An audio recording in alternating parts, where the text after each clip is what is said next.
The Word of God is alive and powerful, sharper than any two-edged sword, piercing even to the dividing asunder of the soul and the spirit, and of the joints and the marrow, and is a critic of the thoughts and intents of the heart.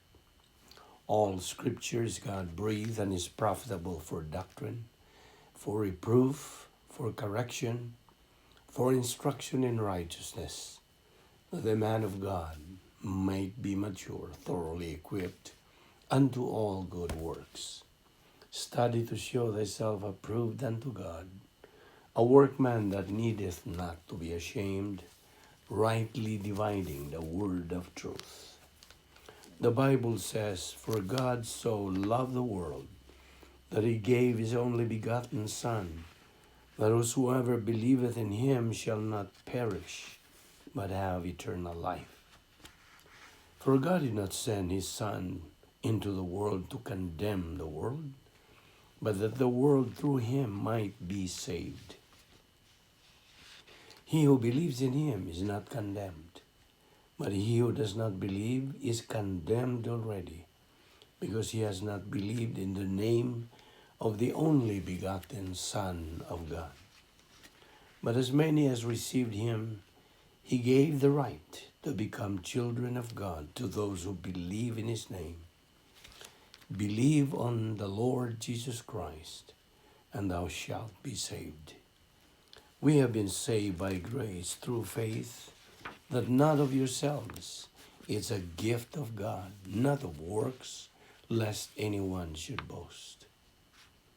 He who hears my word and believes in him who sent me has everlasting life, and shall not come into judgment, but that has passed from death to life. At this point, let us prepare ourselves as believers in Christ by using the principle of 1 John 1:9, the rebound technique, if necessary. Okay, and 1 John 1:9 says, if we confess our sins, God is faithful and just to forgive us our sins and to cleanse us from all unrighteousness.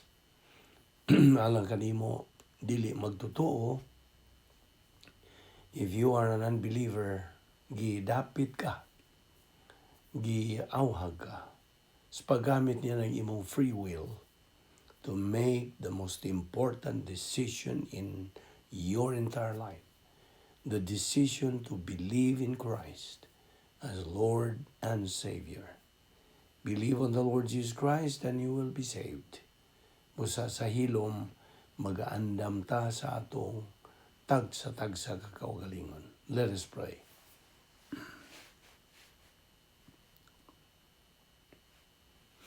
Ama namo nga Dios, nagapasalamat kami kanimo ninin lain sa mga higayon nga among gitaganaw giandam alang kanamo Dios sa among pagpadayon sa pagtuon sa imong balaang pulong. Niini nga among Bible study through the YouTube ubo sa Balbido Evangelistic Ministry. Padalang ini kini Dios ubani kami sa among pagpadayon sa pagtuon sa imong balaang pulong, pinagis paggahom kanamo sa Espiritu Santo. Aron kami matudluan gyud sa tukma, husto, bugos, timos nga kamatuoran gikan sa imong hustisya ug sa imong gugma. Salamat ning tanan o Dios sa ngalan ni Jesu-Kristo. Amen. Well, may adlaw sa tanan atong mga higala, atong mga inunta mga suki na nagasunod na sa atong Bible study through the YouTube. Ano sa kita pagpadayon sa atong giisgutan nga pagtulunan nga giuluhan og the crown before the cross before the crown. Ang cross mao'y muuna sa dili pa ang purong-purong. Now, okay. Diin min kita mi biya ato kining ipadayon. Now, okay. Ikaw nga magtutuo na karon, okay? Di kinahanglan nga magmamatngon ka, unsa ba na sa Visayan, to be discerning, magmatngon ka na kanunay. Kasi ayon nga ikaw makabuhat og sala, umikan sa pagtugot nimo sa imong kinahanglan makasasala sa pagbuhat og sala, then out you go from the operational divine dynasty nga mao ang royal palace, the protocol plan of God, ang Christian way of life, ang ato gyud nga dapit nga puloy-anan dinhi niining kalibutan na.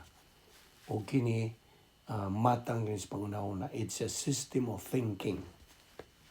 Kaya ato namang padayag o gipaklaro nimo nga ang Kristohanong pagkinabuhi is a mental attitude life. Okay? System of thinking. Musa kay sistema man kini sa pangunahuna, then ang operational divine dynasty aniya sa itong hunahuna. Nga gikinahanglan nga ato kanang unsa puy-an as much as possible all the time, which is para kung imo hunaw-naon murag imposible kay naman lagi ni nato ang atong kinay makasasala nga mao imutukmod kanto sa pagbuhat og sala. Gawas kung di gyud ka motugot nga mao kini atong sigig tuon dinhi nga di na gyud nato tugutan nga atong kinay makasasala nga mao dumala sa atong kinabuhi. We cannot afford to let our old sin nature control or dominate or reign our life. Ingon nga mga anak sa Dios. Kay mo kani mga nudnod kanang tumba na nato sa atong espiritual ng pagkinabuhi. No? Pa mo na magatukmod sa pagpakyas ng atong kinabuhing Kristohanon. So, mo ni sige tagtuon sa Dios sa ingon niya na kini mahimo na yung tataw, klaro tinaw, it becomes second nature na sa atong kinabuhi. Mo na nga sa diha nga kita makasala, then automatically gikinahanglan nga mugamit kita sa recovery technique sa 1 John 1:9 aron may balik kita ngadto sa atong dapit nga puloy-anan, the operational divine dynasty. So sabta ka na agi lang kini usab og review apan pagpalabas na sa atong panunduman. So sa gayon nga kita makasala, kinahanglan dayon, switch dayon, gamit dayon sa prinsipyo diha sa 1:1-1:9. If we confess our sins, God is faithful and just to forgive us our sins and to cleanse us from all unrighteousness.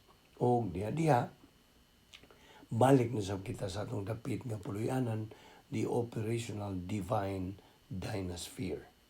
Nga diin sa pagsud nato niya na we can continue fulfilling the plan of God for our life o become winners in life. Okay, this is the only place where we can become winners.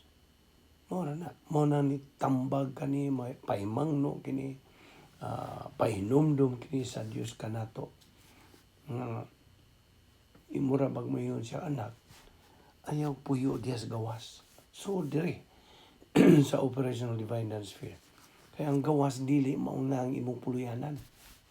Na diha ang mga kapildihan, kapakyasan sa imong spiritual ng pagkinabuhi. If you want to become a winner in life, winner as a believer in Christ, then pagpuyo gyud diha sa imong operational divine dynasty. That means kung tuwa ka sa sud, wa kay gitiner, gihambin, gitipig-tipigan ng mga sala. Sa labas na una, sa labas sa dila, o sala ba nga makita. Wa, ikaw, inunta, mo nang gitawag ka na sa diha nga naa ka sa sud, you are as good as God is good.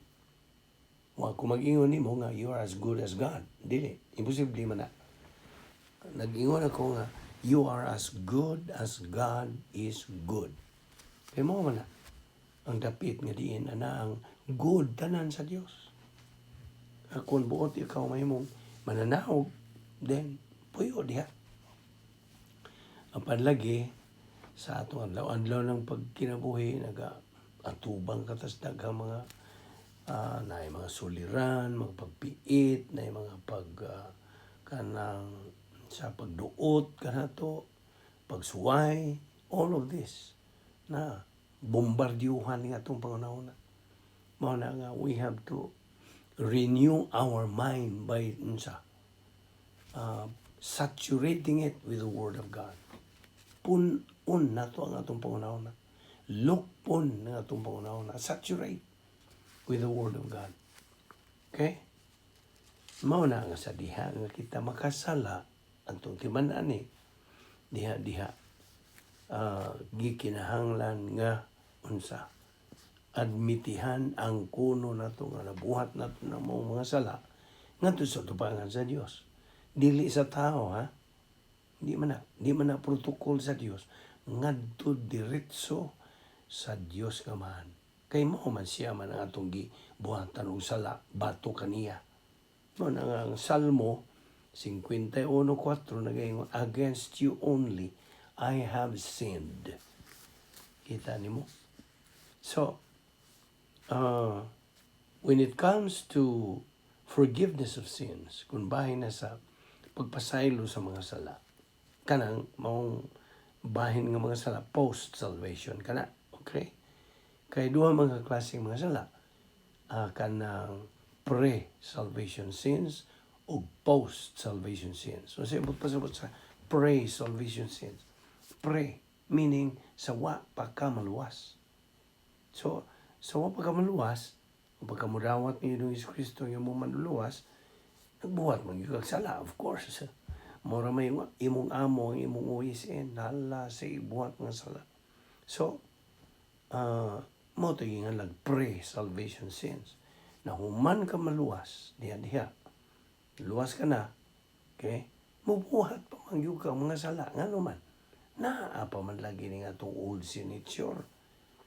Niya gulis tibuok silda sa itong kalawasan. Mo ay kanang musiko. Adi kay musiko. Kay na naman sa suod. Unsa? Munod-nod yun di mo. Pagbuhat mo siya, maingon niya itong old sin nature. Sige na. Hala, buhatan na. Under na. Mo na buhat sa old sin nature nga. Gusto kang manod-nod yung mga kapildihan. So, tugutan ni mo ka na, then, ikaw, biktima rin ka. You are a casualty in the angelic conflict. Dili ka winner. Kaya duhar, magkaklase na mga magtotoo, winner o loser. Papilion ta niya na. Naatay free will. God says, use your free will. Kinsa may buot nimo mo dumala sa mong kinabuhi, ang imo bang OSN, old sin nature, o ang Espiritu Santo? Pili. Excuse me. So, when it comes to forgiveness of sins, post-salvation sins, kita nga magtotoo, kinahanglan nga mo rebound. Recovery technique sa 1 John 1:9. Now, of course, naibaw naman tanya na nga sa diha nga kita makasala, mugawas kita sa operational divine sphere, mahimutang karnal. Okay? O kung magpatuyang ka ng Diyod, wala yung kay pagpanumbaling sa pulong sa Diyos, di nagkamo kanang sunod, sa paimangno sa Diyos, naglunang ka namang Diyos, mga kasalanan, gawas nga ikaw makarnal, tendency is musangko ka sa pagka-reversionista. Ang kanang word nga reversionista, gikuha na to na sa word nga reverse. Kung sa buto sa reverse, ang kamong makamao mo, manihong mga sakyanan, reverse is what? Atras. Na, imong kinabuhing Kristohano, nag-atras na. Kung man ka makarnal, huwag ka manumbaling, wani mo i-rebound, hala, sige nang patuyang nimo, reversionist ka na. And so, you are only under God's discipline. Kasabot ka? God disciplines you. Marag yun ang imong madawat. Okay? Huwag kay chance makadawat ang mga panalangin. Chance, ang imong chance nga madawat, disiplina rin sa Diyos. Anak ko ka sa Diyos na. So, disiplinahon ka. Okay? Kaya ang mga anak sa Diyos ramo ay disiplinahon sa Diyos. Samtag na. Ang mga di magtotoo, dili niya disiplinahon. Kadi man iyang mga anak. Nakasabot ka ba? You see? So, tingali kung di ka magtotoo karon mo yung kaabitaha di ay. Di ta disiplinahon. Dili ka disiplinahon. Ang imong dawaton, dili ka disiplina, kundi paghukom, judgment, condemnation. Sabtagi na. Nga kung buot ka nga, mamatarong ka, you'll be justified then. Dawata ang kaluwasan. So, but when that believer rebounds, adiha nga siya mo rebound, ang kanang maong disiplina iyang gidawat will immediately turn into unsa? Lag undeserved suffering. Okay? Now, a believer's forgiveness due to rebounding, kini nagaagad lang diyon kung kinsa o unsang Dios. Kasabot ka to? A believer's forgiveness due to rebounding totally depends on who and what God is. That's grace. Di ba? Mao na grasya. Unsay buto sa grasya? Buhat sa Dios alang nimo nga magtotoo. So God's dealing sa ang iyang pag-deal nato grasya. Ayaw na kalimti. God's dealing us is grace. Now, ang Pilipos 3:13 nag-ingon po, Brethren, I do not regard myself as having laid hold of it yet. But one thing I do, forgetting what lies behind and reaching forward to what lies ahead. Adto ra gud sa Matthew 6, excuse me, Matthew 6, verse 14. It says there, For if you forgive others for their transgressions, your heavenly Father will also forgive you. Verse 15, But if you do not forgive others, then your Father will not forgive your transgressions. See? Isaiah 43:25. Even I, am he that blotteth out thy transgressions for mine own sake, and will not remember thy sins. Now, diha sa Ephesians 1:3, naghisgot ka na diha og maximum spiritual blessings in the heavenly places in Christ. Ephesians 1:11, inheritance that God predestinated for us believers. Now, mao na nga diha sa 1 John 2:28. Gi pahimangnuan ta nga kung dili kita magatubo sa pulong sa Dios, wate pagpanumbaling sa pagtuon sa pulong sa Dios kay mao ra man ipahagi nga mutubo ang atong kalag. Wala may lain be, mangutana ko nimo unsa may imong ika-sulti. Unsa may kanang paagi nga ikaw ang arang imong kalag makatubo. Na uban tingali ilang tubang yung magsigig simba, magatuman lang sa napulo ka sugo, magkanang binutan ko, unsa pa. Well, of course they are legitimate. Tapan dili ka na maoy kanang tukma gyud nga paagi nga unsa makatubo ka ng imong kalag.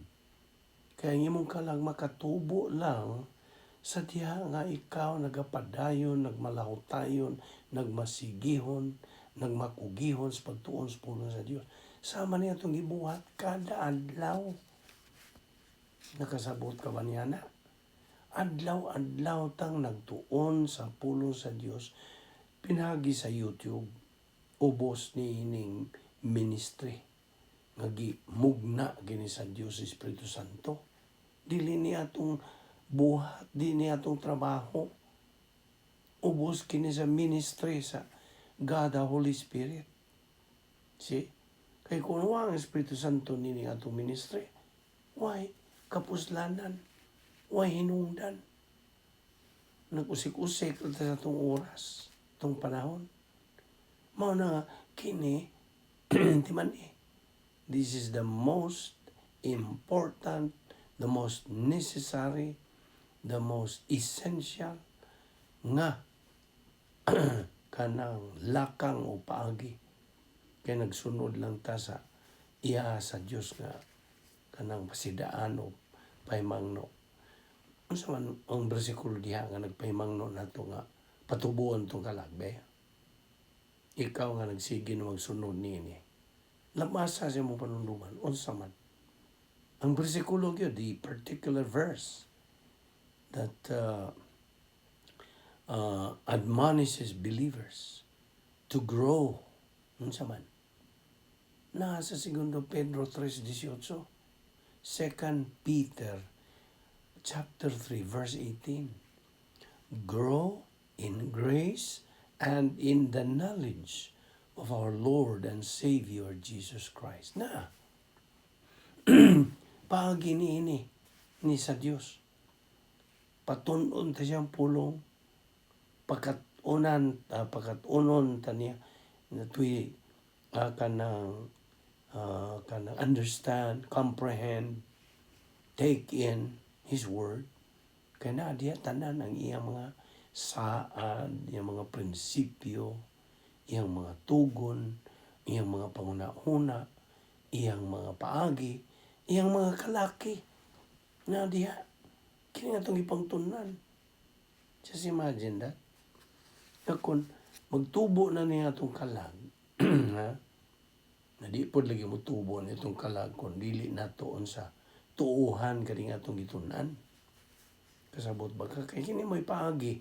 This is a process to be able to achieve the kanang metabolization of the Word of God. Di man ma-metabolize. Sabi ni saya akong giubad niya og dili magaling. See? Kagalingon mo ng pulong sa Dios pinagi sa Espiritu Santo, of course. Sama sa atong gitandi kini kana kaamgid kini sa atong adlaw-adlaw pagkaon. See? When we eat food, of course, we go through the process of sa di pagyud na magaling, so good ta sa pagkuwas kanang tinidor o kutsara, inigtangka nato sa lamisa na ng tanang mga putahe. So, gamit kasi mong kutsara o tinidor, imong kanang mo kuha kag portion sa imong pagkaon, nagsagol tiyan ng mga karne, sandiya, o tanon, tanang mga ingredients na imong pagkanon, o imong ibutang sa imong baba. Mao ni process, ha? In the human realm, butang sa imong baba.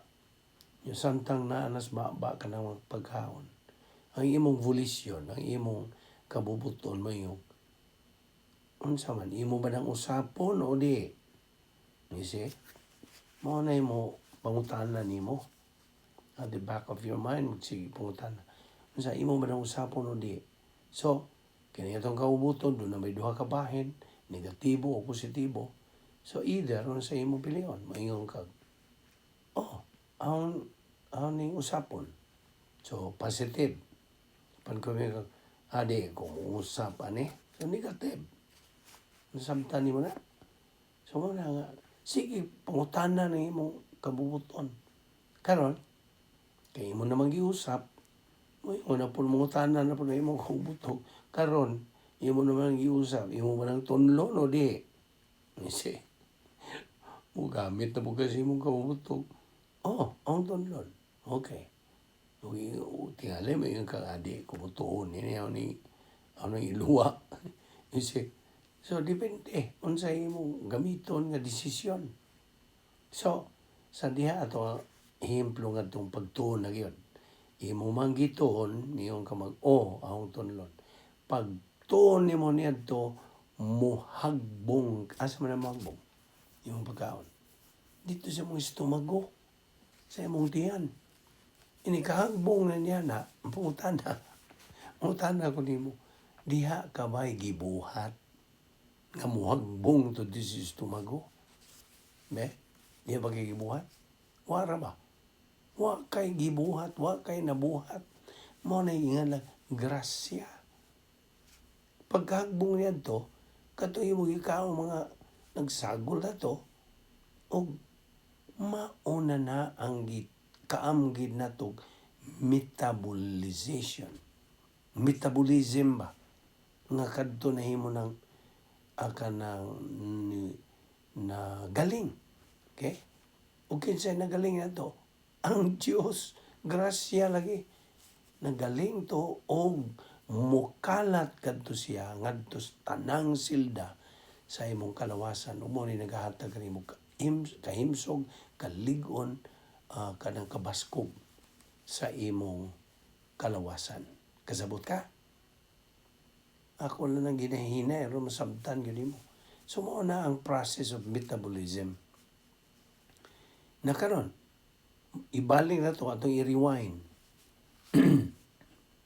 Pagtuon nimo, okay, o kining sa mapanan mo tunla, imong sige usap, ingon ka usapon.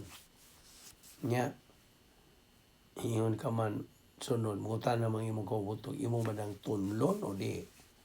Nya, mo ingon kag adi, kung tuon ini, ni luwa. Okay, pangutan na. Diha ba'y metabolization na ito mo? Wala. Unsa may galingon? Wala. Ato nang ikaamgid sa imong unsa? Why pagdawat? Why pagtuo sa imo nang nakatunan nga pulong sa Dios? O man tuo eh. Sige man nagpaminaw. Lusot man pikas dunggan nga tus pikas na pumudunggan. Wa man mo tuohi. Mora ba unta na yawi sa tanan nga mahimo ng metabolized Bible doctrine. Mora unta to. Kadaghanan sa ato magkaigsunan, subo gyud palandungon. Subo unaw-naon. Nagpong nining mong kategorya.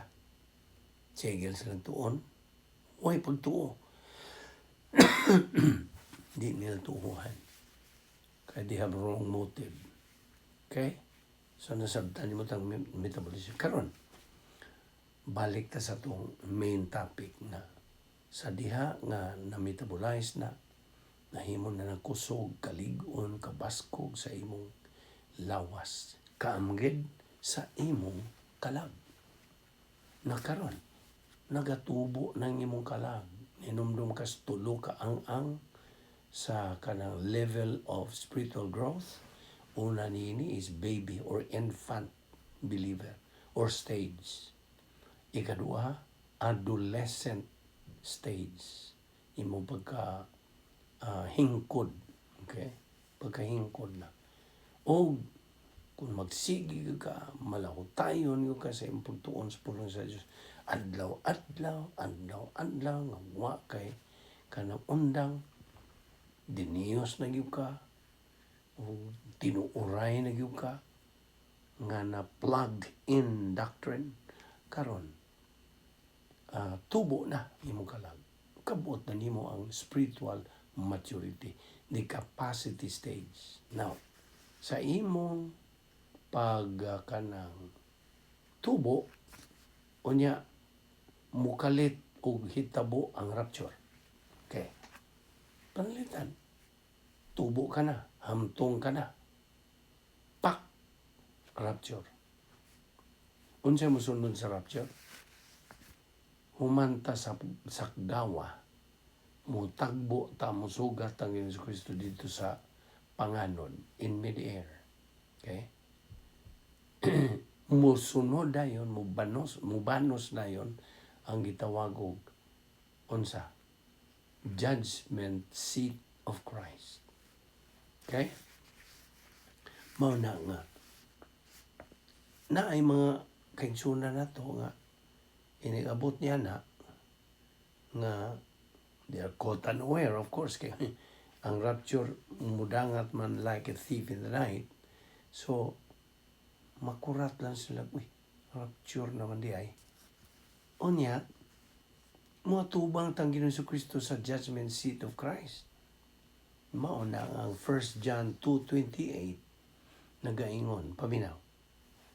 1 John chapter 2 verse 28, and now little children, abide in him, that when he shall appear, kinsa man he, si Ginoong Kristo, when he shall appear, we may have confidence. Makabaton unta kitag kanang pagsalig, and not be ashamed before him at his coming. Na. Kay ang labing tinuod sa pulong sa Diyos, nagaingon nga, daghan sa mga magtotoo sa tumakaigsunan magtotoo. Mga kanang mga uwaw. They will be ashamed before the Lord Jesus Christ sa iya ng pag-anhi. Di pa na ang second coming, ha? That is the rapture. So, timan din na ng 1 John 2:28. And now little children, kaning yung little children, gingon pa ng little children, kaya wa pa mangitubo. Mao na ang hinsunod niya ng phrase is abide in him.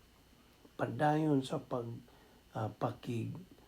ambitay kaniya kang Ginoong Kristo, that when he shall appear, sa diya nga siya mo tungha na, we may have confidence and not be ashamed before him at his coming. You see? Makaako ka ba nga matubang niya ang mga uwaw ta? Nungka. Mana nga kita, mahimangnuan, kanang painunduman, tubo. Fellow believers, let us grow in grace. See, okay, sa laing bahin, whatever happens in our present life, biisag unsang mga pangitabo, minor ba na, major, mga gagmay, mga dagko ba na, God has a purpose for that. Basta, ayaw na nakalimti, na siya ay tuyo. Ninomdom ka pa sa nitabo ni Joseph, ato naman po ning itukbe last time. Si Joseph, he took everything with patience. Kanto si Joseph. O, unsa, ended up to being promoted. Just imagine, gi-promote si Joseph as the, unsa, Prime Minister of Egypt. Iba grasya na. Grasya kayo. Now, manang grasya. Atong tutukan na po ng pulong ng grasya. What again do we mean by the word grace? Definition: grace is all that God is free to do for man on the basis of what Christ has done on the cross. Not again. Now, yayo sa ka-Bible scholar, ako naman po dingi, hisgutan, nag-ingon siya nga, bahin sa grasya, GRACE, iyan ninggi kanang himuan o kanang ingon ta definition. G, God's gift to me. R, received by faith. A, available to everyone. C, comes through Christ. E, extended for all eternity. Mao to iyang pag-uban. Although, some believers define it as, well, of course, mura na ninyong tao, murag bahaw na niyo, murag ano na yun naman yun madungog ni mo nga God's riches at Christ's expense. Although, it makes sense, kaning mga paghimo nila og some kind of acronym. Now, in short, sa laktod ng pagkasulti, grasya, okay? Ang grasya is what we do not deserve, we do not work for, and we do not earn. Or, it is God's undeserved favor to man. Tanan, grasya. Unsa man ang imong mahulagwad mga grasya? Grasya. Kanang imong hangin nga giginhawa, grasya. Gusto? Kanang imong balay nga gipuy-an, grasya. Kanang imong panimalay, grasya. Kanang imong asawa o bana, grasya. Imong mga anak, grasya. Imong mga trabaho, grasya. Imong negosyo, grasya. Unsa pa? Imong mga sakyanan, grasya. Imong patigayon, grasya. Kining tanan, grasya, oy. Gikan sa Dios. Unsa may ato? Zero. So, kini gani atong pagkabuhi, paghangtod ni gayuna. It is grace that we are still alive right at this very moment. Gusto? Grasya mo lang. Nya, warang yun tayo pagpanumbaling pagpasalamat sa Diyos. Mata na ito sa pagkabuntag. Ambot pila ka na ito. Mayroong salamat, Diyos. Kipabuhi mo pa ako. Laktod mo lang itong timbakuwas niya. Allah, padayon sa itong adlaw ng panginabuhi.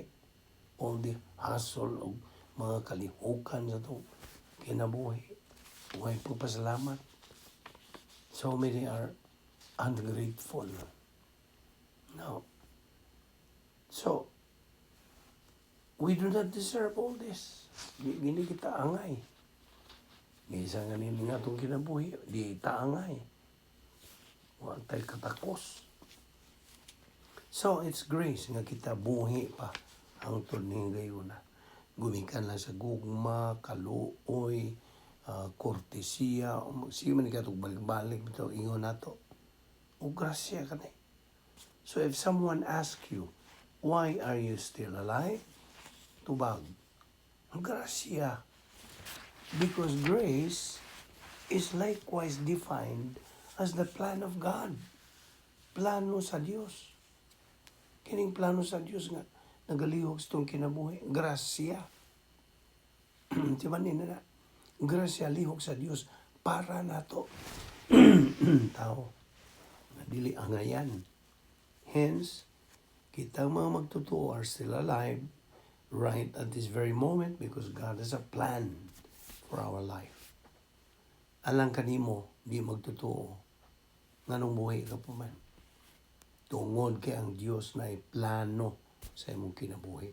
Ang iyang plano nga ikaw maluwas. Sabtag na, that you be saved. How? By faith alone in Christ alone. In fact, inomdom ka ba sa 7 ka gipadayag nga mga kabubuton sa Dios alang sa katawan? God's 7 declared wills for the human race. Ang unsay naguna, that it is God's declared will to all people, tanang tao, be born again. Kaduha, that human ka ma-born again, human ka maluwas, nga ikaw mabinalaan, be sanctified. Ano saan? Pagpadayon, pagtuon sa pulong sa Dios, pagtubo niya sa iyang pulong, pagtubo espirituhanon, sanctification. Ikatulong sa na kita dumalahon, controlled by God the Holy Spirit. Unsaon man pag dumala sa itong kinabuhi sa Espiritu Santo, how does He control our life? by being inside the operational divine dance sphere, by being free from any mental, overt, or lingual or over sins. Ano ikatulo?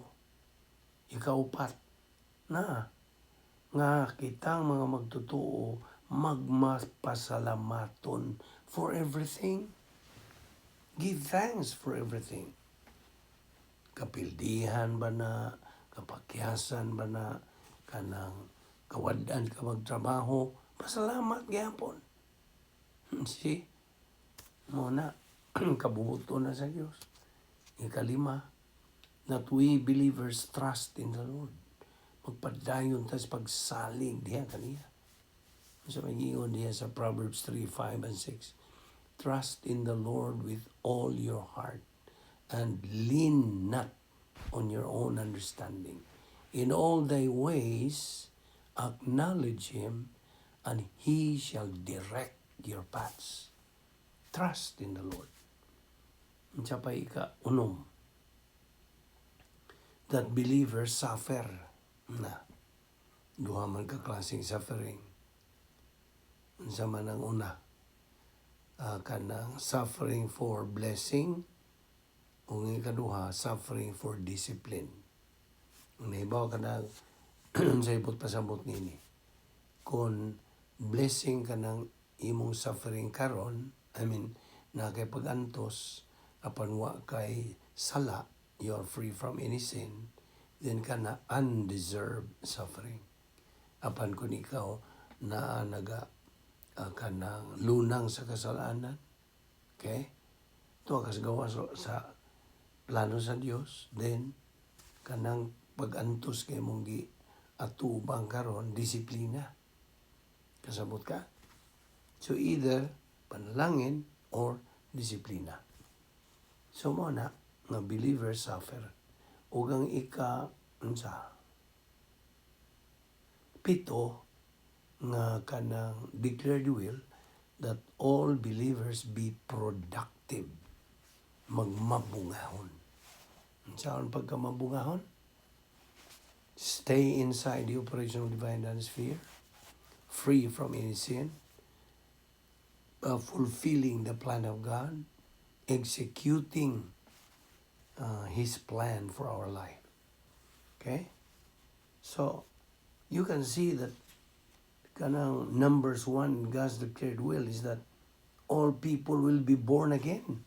Nag-una yun. Ang tanan unta, maluwas. And once you get saved, you now are supposed to grow in your spiritual life. Grow in grace and in the knowledge of our Lord and Savior, Jesus Christ. 2 Peter 3:18. Ato ni ipadayon, ugma. Busa, ayaw kalimot, ayaw si piyata ang sumpay nini, o padayon kita sa ato spiritual momentum, magamputa. Bala na mga Diyos, nagpasalamat kami kanimo. Nining laing matamis nga gayon sa pag-iambitay namo sa imong mga pulong. Salamat sa Espiritu Santo nga nagatudlo ka namo sa imong kamaturan. Bani kami sa among pagbubuwag ng adlaw, ilikay kami sa mga kabilinggan, dada kami pagwalik dinhi. Ugma, ngaron kami magpadayon sa pagtuon sa imong pulong. Salamat ning Bible study through the YouTube under the Balbido Evangelistic Ministry. Kining tanan namong gipasalamatan sa ngalan ni Ginoong Hesukristo, among bugtong manluluwas. Amen.